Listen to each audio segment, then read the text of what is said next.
Mesdames, Messieurs, bonsoir, bienvenue dans ce journal.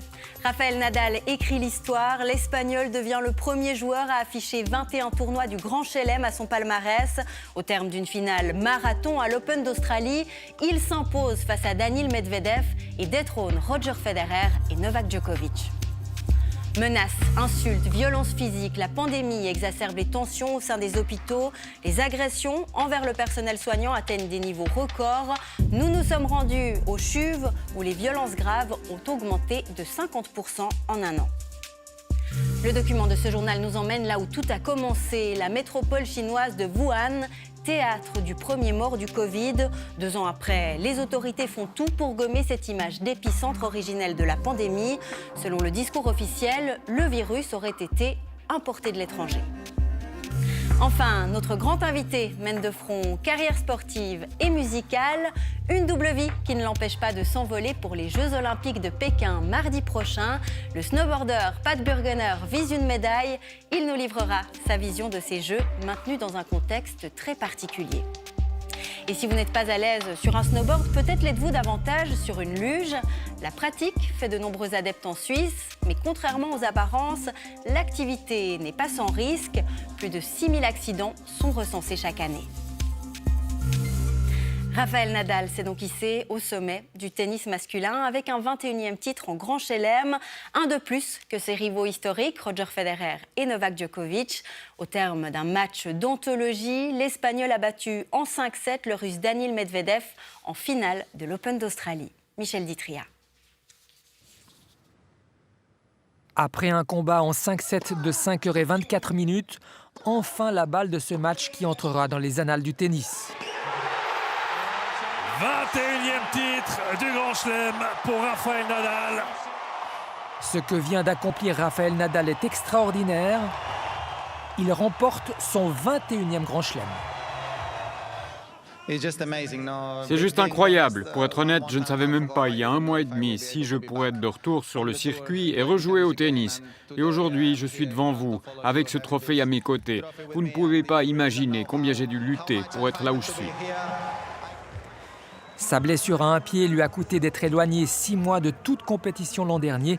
Qu'à cela ne tienne, l'Espagnol de 35 ans est désormais seul en tête du palmarès. Il devance désormais d'une longueur les 2 autres monstres sacrés, Federer et Djokovic. Nadal peut aussi s'enorgueillir d'être le 2e joueur de l'ère moderne à avoir gagné 2 fois tous les tournois de Grand Chelem.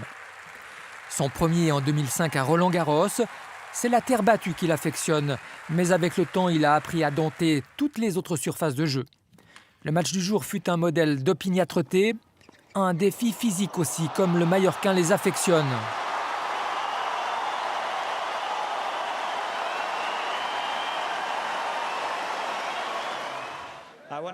Je voulais congratuler Rafa parce que ce qu'il a fait aujourd'hui, j'en ai été abasourdi. Pendant le match, j'ai simplement essayé de jouer au tennis, mais après le match, je lui ai demandé « Mais tu n'es jamais fatigué ?» Même Roger Federer s'est réjoui de cette victoire sur Instagram. Il y a quelques mois, nous plaisantions car nous marchions tous les deux avec des béquilles. Incroyable. Il ne faut jamais sous-estimer un grand champion. Dominé durant les 2 premières manches, Nadal a réussi à renverser la vapeur au 3e set. La suite a été indécise jusqu'au bout, le suspense total. Nadal arrache les 3 dernières manches. Un magnifique match de tennis entre 2 très grands champions. Rafael Nadal est peut-être bien le meilleur joueur de tous les temps. Marc Rosset, bonsoir. Bonsoir. Rafael Nadal qui revient de blessure à 35 ans et qui s'impose au terme d'un match de plus de 5 heures. Comment vous qualifiez cet exploit aujourd'hui ? C'était assez incroyable. Je veux dire, c'est la passion. Je veux dire, je pense qu'il est arrivé en Australie déjà super content de pouvoir jouer au tennis. Et il l'a dit à maintes reprises, il était déjà content d'être là et de pouvoir faire ce qu'il aime. C'est-à-dire de jouer au tennis, d'être compétitif. Je ne pense pas qu'il y avait trop de pression sur ce tournoi. En tout cas, je ne pense pas qu'il se mettait dans la peau d'un favori. Puis c'est venu comme ça, crescendo au fur et à mesure du tournoi. Mais quel match, quelle finale. Nadal a désormais gagné 21 titres en Grand Chelem. C'est un de plus que Federer et Djokovic.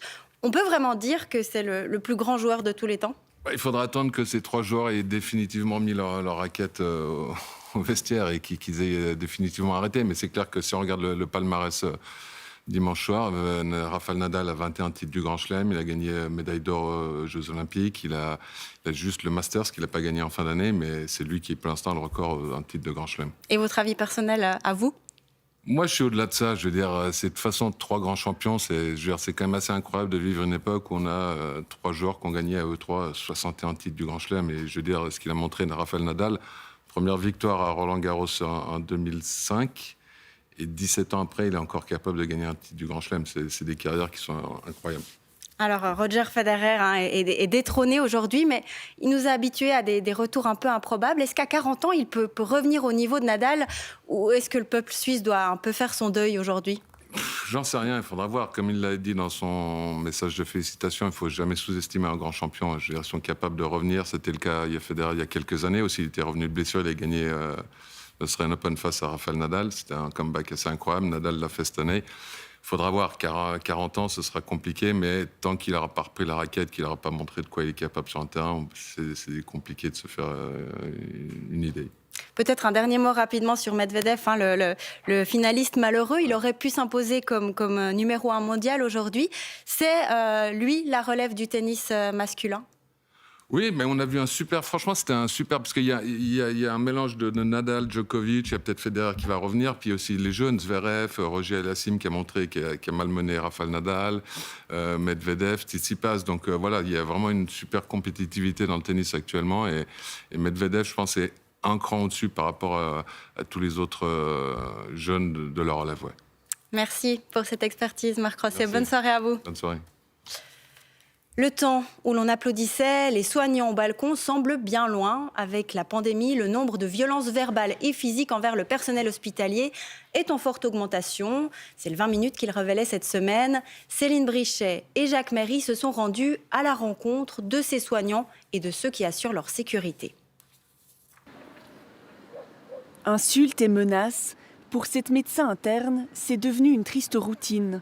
Des menaces d'aller au procès ou de faire en sorte que notre carrière puisse s'arrêter là. Les gens sont beaucoup plus exigeants. En fait, ils ont lu, on leur a dit qu'il fallait tel traitement ou telle chose. Et puis, si on ne leur donne pas ce qu'ils avaient demandé, alors là, ça va beaucoup plus dans le conflit, dans la menace.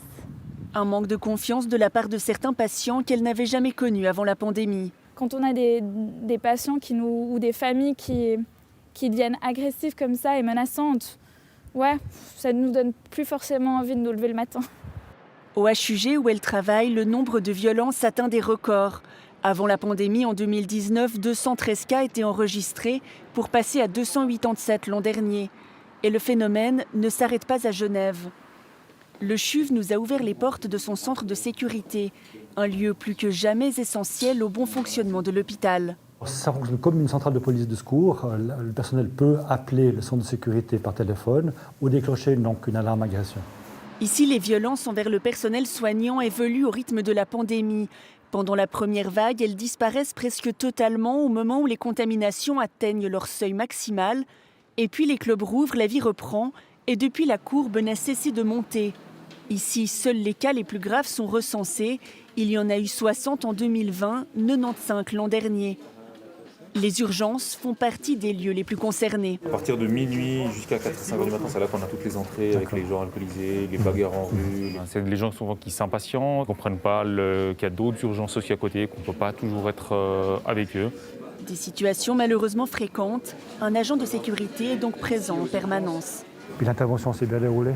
C'était une patiente agitée, alcoolisée, et puis finalement, elle a été sédatée. On essaie de calmer les gens. Souvent, ça suffit. Dans certains cas, ça commence à devenir physique. Et puis là, on peut intervenir avec les collègues pour mettre les choses en ordre. Médiation, dénonciation à la police si nécessaire. Tout est fait avant et après l'événement pour désamorcer la situation. Les violences physiques n'étant pas toujours celles aux conséquences les plus lourdes. Oui, une violence verbale sous la forme d'une menace, par exemple, qui peut être une menace de mort, est quelque chose qui est très, très touchant pour celui qui est menacé de cette manière. Et je dirais que ça peut durer des heures, même après le travail, on y pense toujours. La violence à l'hôpital a toujours existé, mais la pandémie est venue l'exacerber, rajoutant une tension supplémentaire à la crise sanitaire. Et peut-être voit-on enfin le bout de ce long tunnel pandémique. Une levée rapide des mesures sanitaires en Suisse semble en tout cas se préciser. Selon la Sonntagszeitung, Alain Berset veut opter pour une ouverture turbo avec abandon du certificat Covid obligatoire dès le 16 février.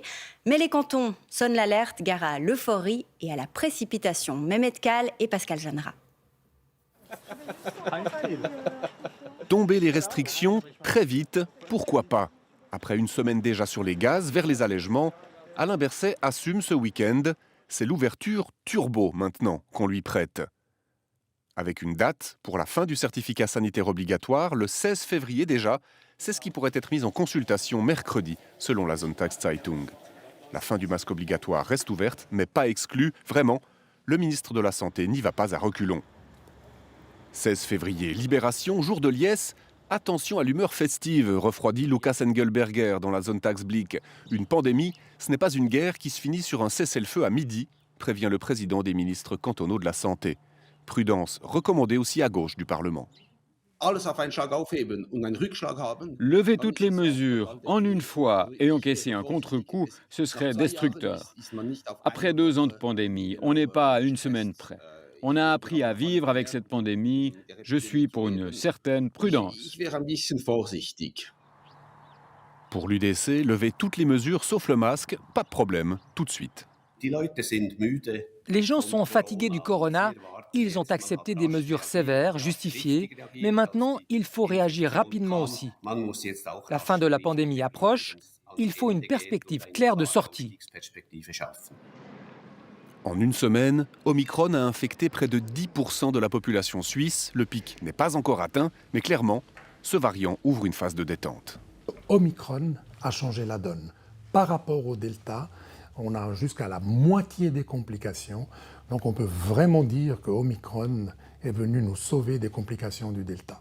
Après, bien sûr, si on devrait voir l'émergence d'un autre variant qui change à nouveau les règles du jeu, eh bien, la santé publique devra faire l'effort de revenir sur la position d'avant parce qu'on a une nouvelle règle de jeu.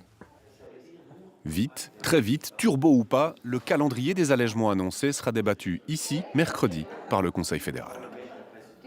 Fumer une cigarette en attendant le bus ou le tramway, c'est bientôt terminé à Genève. Le Grand Conseil a voté vendredi l'interdiction de fumer dans de nombreux lieux publics.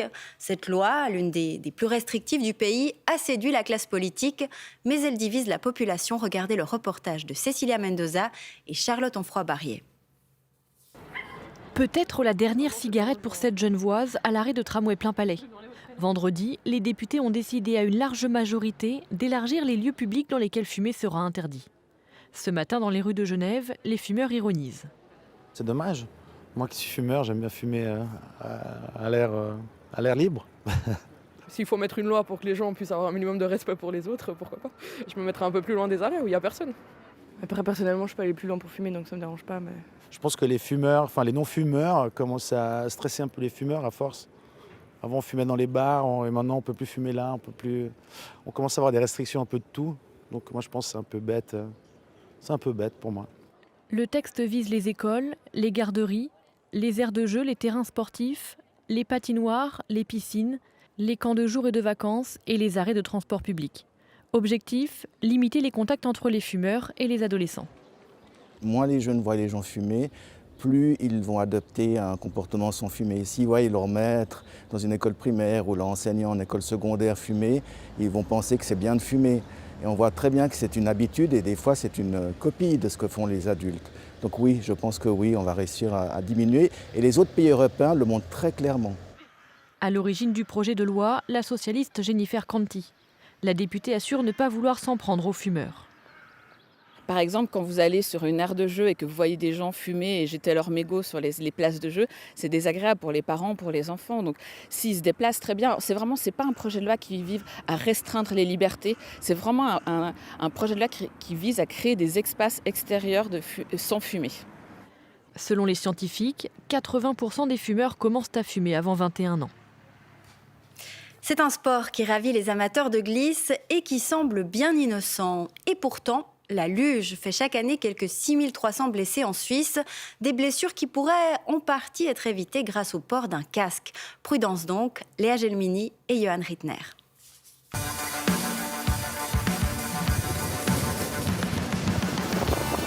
Amateurs de glisse et de sensations fortes, accrochez-vous. Benjamin connaît cette piste des Diablerets comme sa poche. Pas question toutefois d'avaler les 7 km de descente sans son casque. Aussitôt que je sors faire un sport d'hiver, snowboard, ski ou piste de luge, le casque automatiquement il vient avec moi. Une évidence loin d'être partagée. Actuellement, seule la moitié des lugeurs portent un casque. En comparaison, plus de 90% des skieurs et snowboarders se protègent la tête. Et pourtant, une luge peut atteindre 50 km/h. Le risque de chute ou de collision est donc bien réel. Au Diableret, l'envie de quitter la ville et le Covid ont fortement dopé la fréquentation l'année dernière, mais heureusement, pas le nombre d'accidents. L'hiver passé, sur les 65 à 70 000 passages qu'on a eus, on a recensé une vingtaine d'accidents sur l'hiver entier. Après, il y a eu 2 hélicos parce qu'il y a eu une fois un coccyx, un fémur, un truc comme ça. Puis autrement, c'est des fractures du poignet, c'est une éraflure, une coupure parce qu'ils ont mis la main sous le patin de la luge. Selon le Bureau de prévention des accidents, environ 6300 lugeurs ou bobbers se blessent chaque année en Suisse, d'où l'importance d'être bien équipé et casqué. Il faut savoir que le casque diminue de moitié le risque de se blesser grièvement à la tête. Ensuite, mettez des bons souliers avec un bon profil. Si la piste est légèrement verglacée, n'oubliez pas de mettre des crampons. Et le choix de la luge est important. Nous conseillons clairement la luge de randonnée.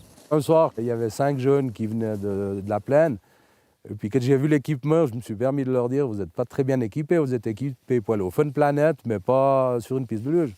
Mais ils m'ont bêtement répondu, mais de toute façon, monsieur, c'est le froid qui a peur de nous. Mais quand ils sont arrivés en bas, ils avaient l'autre version. Sur une piste balisée ou non, il s'agit donc en un mot d'être prudent pour être certain de s'amuser sans se cabosser. C'était il y a déjà 2 ans. Le coronavirus faisait ses premières victimes à Wuhan. La mégalopole chinoise deviendra en quelques semaines l'épicentre d'une pandémie que personne n'avait vu venir. 2 ans après le premier mort du Covid, les autorités veulent réécrire l'histoire. Selon la version officielle, le virus aurait été importé de l'étranger. C'est le document de ce journal. Il est signé Lou Kiziela, Eva Lambi-Schmidt et Antoine Morel.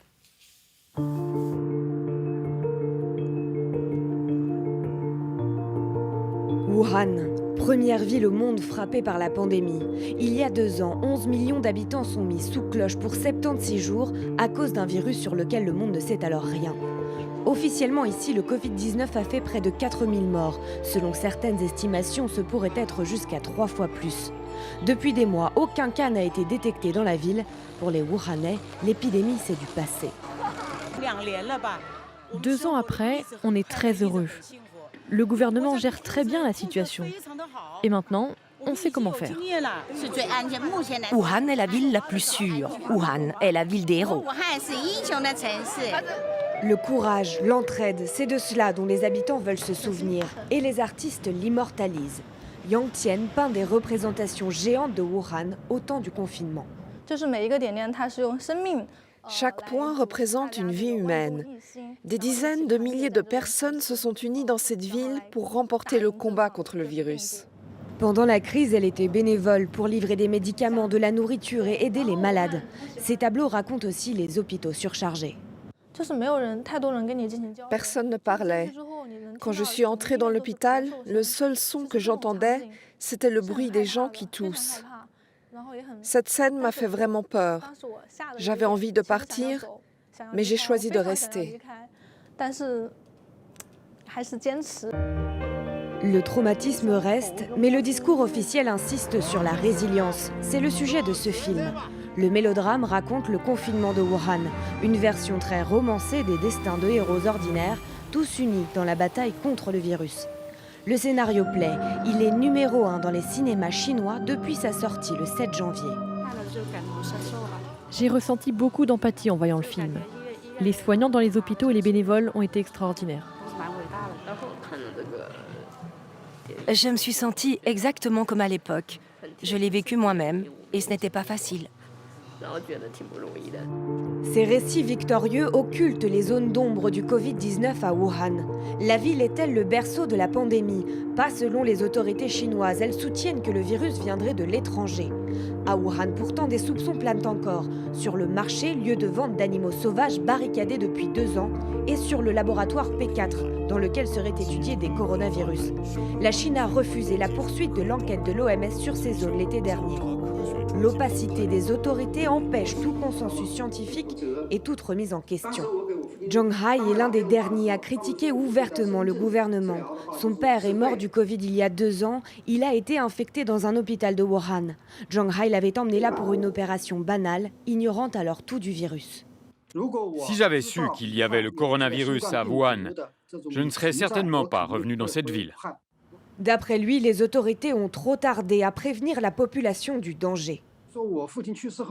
J'étais très en colère après la mort de mon père, parce qu'au départ, les gouvernements de Wuhan et de la province du Hubei auraient pu communiquer les informations à temps pour avertir les gens et pour qu'ils prennent des précautions. Le médecin Li Wenliang avait pourtant signalé l'apparition d'une mystérieuse pneumonie fin décembre 2019 avant d'en mourir. D'abord accusé de propager de fausses rumeurs, il sera réhabilité. Aujourd'hui encore, ses réseaux sociaux croulent sous les hommages. Nous ne vous avons pas oublié. Merci pour votre courage. Vous êtes mon héros. La plupart des lanceurs d'alerte de Wuhan ont été réduits au silence. L'activiste Zhang Jian montrait les hôpitaux débordés et la vie confinée. Condamnée à 4 ans de prison pour ses vidéos, elle est aujourd'hui en grève de la faim.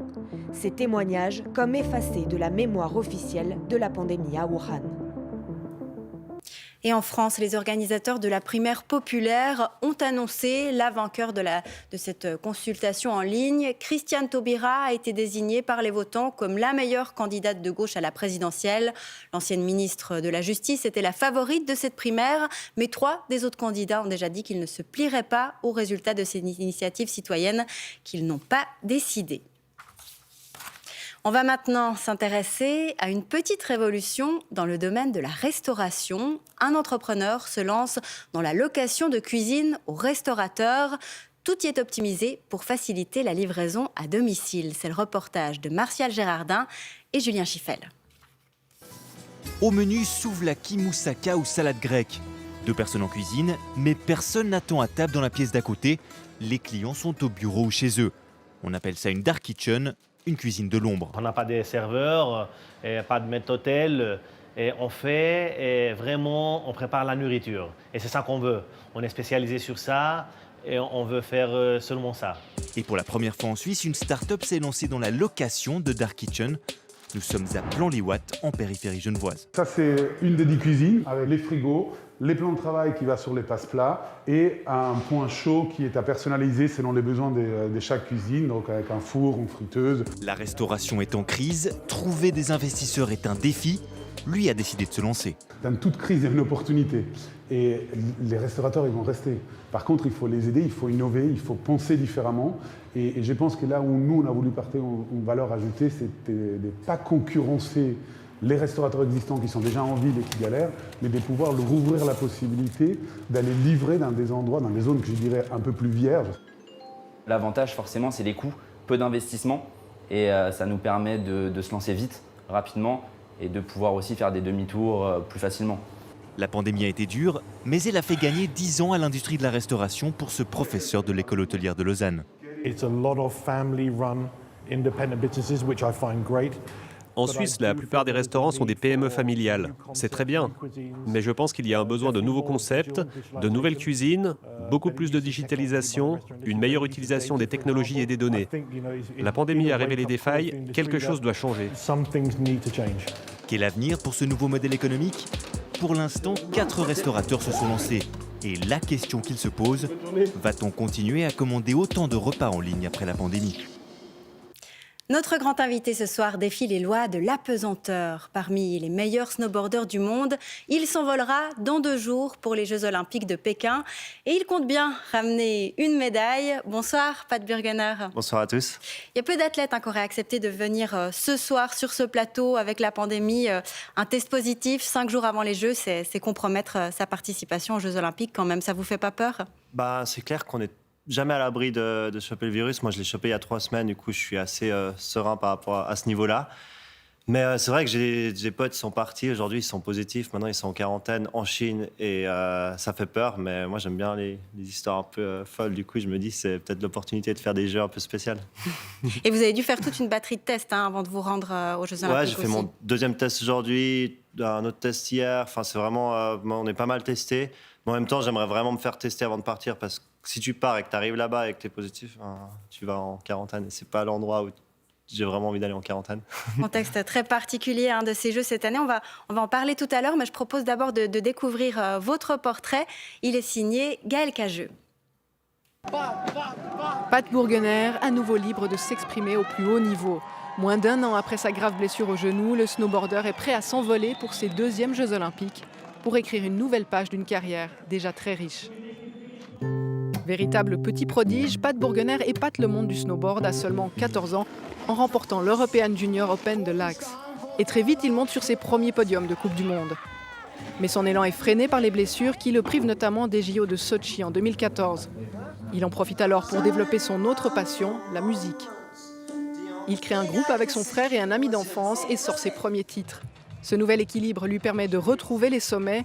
En 2017, il décroche la première de ses 2 médailles de bronze aux championnats du monde. Avant de goûter enfin aux Jeux Olympiques. À Pyeongchang, il fait une superbe 5e place. À 27 ans, snowboarder et musicien, Pat Burgener poursuit ses 2 carrières de front. Durant sa dernière convalescence, il a peaufiné son nouvel album, dont il vient de dévoiler le premier single, pour mettre du soleil dans la vie des gens. Pat Burgener, c'est assez insolite pour le souligner. Vous avez emmené votre guitare et votre trompette à l'Axe pour les entraînements. Vous ne pourriez pas faire du snowboard de la compétition sans musique? Non, c'est vraiment ma balance aujourd'hui et ça me permet de calmer avant la compète. C'est aussi je pense que c'est quelque chose de créatif, le snowboard. On vit tellement de choses incroyables avec toutes ces histoires, les jeux, les hauts, les bas, les blessures. Et en fait, ça me permet d'écrire des musiques vraiment bien. Si on revient aux Jeux Olympiques, ce sont des Jeux qui se déroulent dans un contexte très particulier.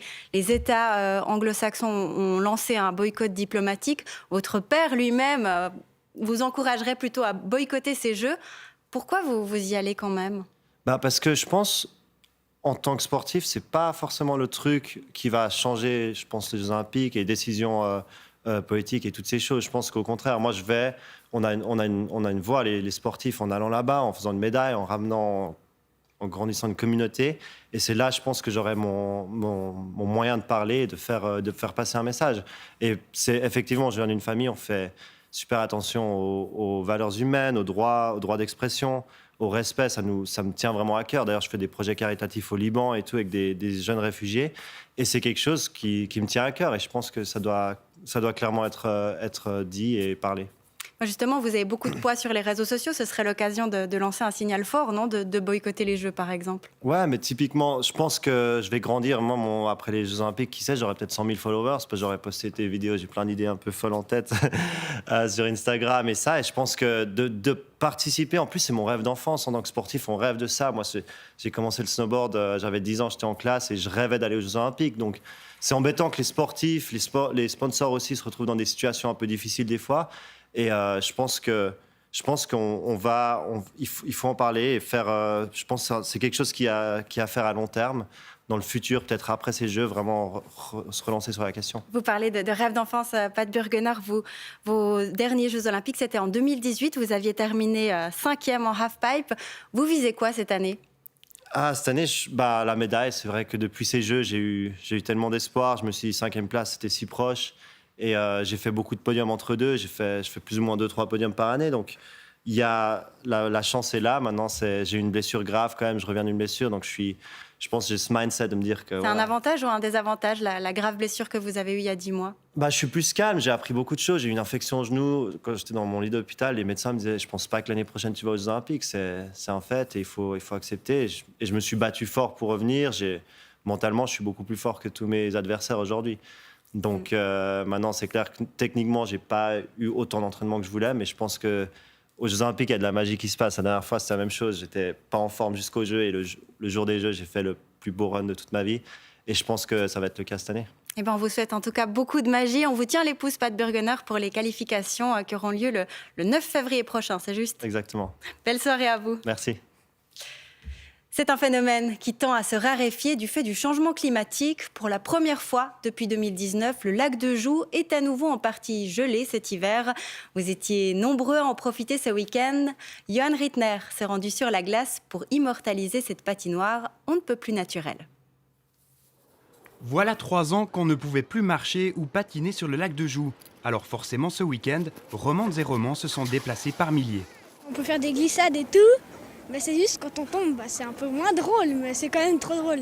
Ça rappelle un peu des souvenirs d'enfance, donc c'est sympa, ça fait toujours plaisir. C'est trop bien, c'est plus cool qu'une patinoire naturelle parce que c'est plein de petites aspérités et de choses que la nature sait faire. C'est toujours une bonne sortie à faire en famille, puis on a vu que la glace a été bonne, il y avait une bonne couche, donc on s'est dit la dernière occasion de pouvoir venir patiner dans la région.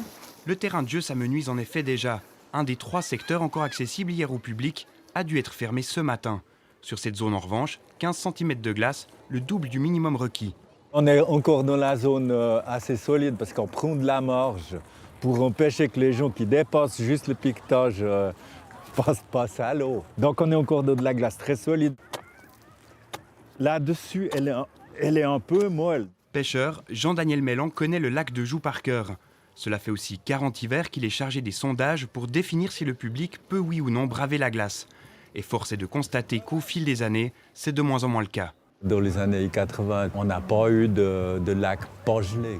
En hiver, où on a dû percer la couche de glace à la baramine pour pouvoir introduire les alevins de ferra quand on devait réintroduire dans le lac, quoi. Depuis, c'est quand même beaucoup plus épisodique.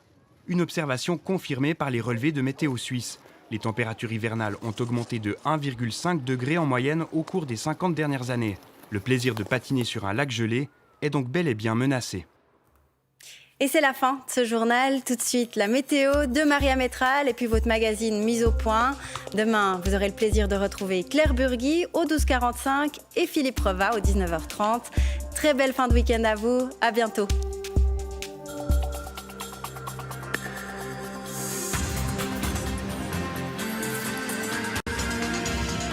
Suivez l'information en continu sur RTS Info.